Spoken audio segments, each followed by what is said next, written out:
pour moi de mettre dans l'ADN même d'Aqua-Tech les valeurs importantes en termes de démarche RSE. Donc j'ai fait choix dès le départ, déjà d'aller chercher des labels, label Green Tech Innovation qui nous permet de positionner notre produit reconnu par le ministère de la Transition écologique, mais aussi d'aller chercher le label de l'OFB, c'est-à-dire l'Organisme français de la biodiversité. Au niveau externe, externe, ça veut dire quoi? Tout simplement nos clients. On va du coup leur proposer une solution qui va leur permettre de réduire leur consommation d'eau et aussi de préserver l'environnement d'une pollution par les eaux usées. Notre enjeu est d'avoir une réponse complète pour notre interlocuteur. On parle d'eau usée domestique, il s'agit en fait de toute l'eau usée qui est produite par l'homme. Nous allons apporter des solutions qui vont être sur l'ensemble du cycle de l'eau. On va déjà collecter les eaux usées où qu'elles se trouvent, quel que soit l'environnement. Et ensuite, on va parler de traitement, une solution d'assainissement qui leur permette de se mettre en conformité par rapport à leur exploitation. Une fois qu'on a dit ça, on va parler du recyclage. Pour économiser l'eau, il va falloir qu'on distingue l'eau grise et l'eau noire, c'est-à-dire eau grise, récupérer les eaux des douches pour pouvoir recycler cette eau et lui donner un nouvel usage. Arroser des espaces verts, par exemple, ou bien qu'elle retourne dans les eaux des toilettes. On va avoir aussi des solutions de recyclage pour les espaces aquatiques.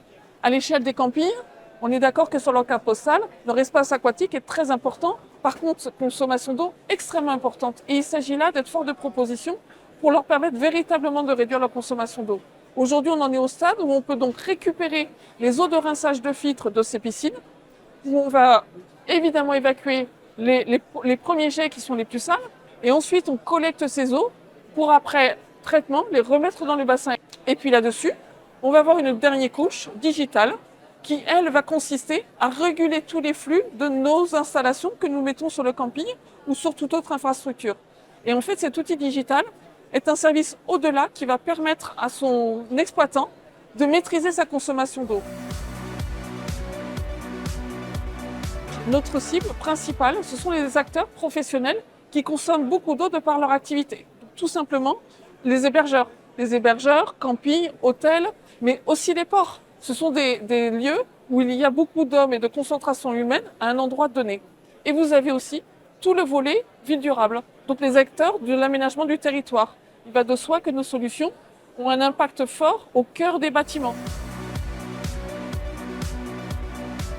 Alors ce qui va nous différencier, c'est qu'on va accompagner notre professionnel sur l'ensemble du cycle de l'eau.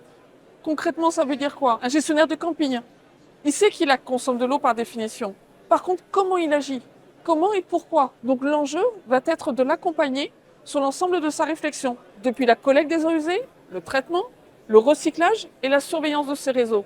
Et à partir du moment où on peut lui donner cette vision globale, le rassurer avec des éléments de vulgarisation qui lui permettent une bonne compréhension du sujet, il va avoir de la pertinence dans sa réflexion et va devenir lui à son tour un véritable acteur et le mettre en évidence dans son message qui s'adressera à ses propres clients.